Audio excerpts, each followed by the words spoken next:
हजरत नूह अलैहिस्सलाम और उनकी कश्ती का वाक़या। हजरत नूह अलैहिस्सलाम अल्लाह के एक बुजुर्ग और नेक पैगंबर थे जिन्हें इंसानों को सही राह दिखाने के लिए भेजा गया था। उनकी कौम गुमराही, बुत परस्ती और बुरे आमाल में डूबी हुई थी। हजरत नूह अलैहिस्सलाम ने अपनी कौम को बरसों तक तौहीद एकेश्वरवाद की दावत दी, मगर बहुत कम लोग ही उनकी बात मानने को तैयार हुए। अधिकतर लोगों ने उनका मजाक उड़ाया और उनकी नसीहत को ठुकरा दिया। हजरत नूह अलैहिस्सलाम ने अपनी कौम से कहा, ऐ मेरी कौम, सिर्फ अल्लाह की इबादत करो, उसके सिवा कोई इबादत के लायक नहीं। अगर तुम ऐसा नहीं करोगे तो तुम पर बहुत बड़ा अजाब आएगा। लेकिन उनकी कौम के सरदारों और अमीरों ने उन्हें झुठलाया और कहा, तुम भी हमारी तरह के ही एक इंसान हो। अगर अल्लाह चाहता तो वह कोई फरिश्ता भेजता, तुम बस हम पर हुकूमत करना चाहते हो। हजरत नूह अलैहिस्सलाम ने अपने लोगों को बार बार समझाया, मगर उन्होंने बात मानने से इनकार कर दिया। वे अपनी जिद और बुत परस्ती पर अड़े रहे। जब उन्होंने देखा कि हजरत नूह के कुछ गरीब और कमजोर लोग उनके साथ हो गए हैं, तो उन्होंने मजाक उड़ाया और कहा कि ये सब बेकार की बातें हैं। जब हजरत नूह अलैहिस्सलाम ने देखा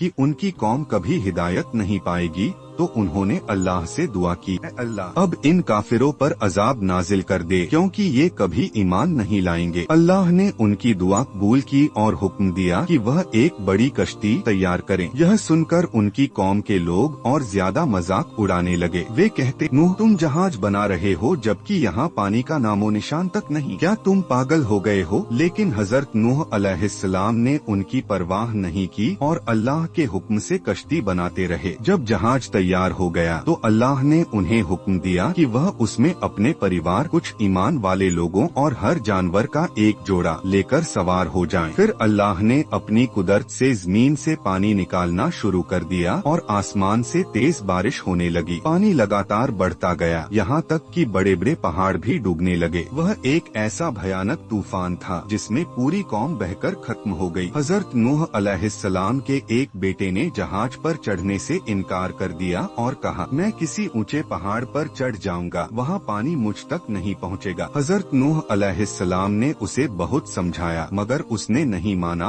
और आखिरकार वह भी पानी में डूब गया। कई दिनों तक पानी चढ़ा रहा, फिर अल्लाह के हुक्म से बारिश थम गई और पानी धीरे धीरे उतरने लगा। जहाज जाकर जुदी पहाड़ पर ठहर गया। हजरत नूह और उनके साथी सही सलामत रहे, जबकि पूरी कौम तबाह हो गई। इसके बाद हजरत नूह अलैहिस्सलाम और उनके साथियों ने नए सिरे से जिंदगी शुरू की और तौहीद का पैगाम आगे बढ़ाया। अल्लाह ने उन्हें और उनके साथियों को बरकत दी और उनकी नस्लों से आगे की इंसानियत बढ़ी। सबक। हजरत नूह अलैहिस्सलाम की यह किस्सा हमें सिखाता है कि हमेशा अल्लाह की राह पर चलना चाहिए। सब्र और इस्तिकामत, धैर्य और मजबूती से काम लेना चाहिए। गुमराही और जिद करने वाले लोग अल्लाह के अजाब से नहीं बच सकते। अल्लाह अपने नेक बंदों को हमेशा बचाता है। यह किस्सा कुरान शरीफ में कई जगह बयान किया गया है और यह इंसानों के लिए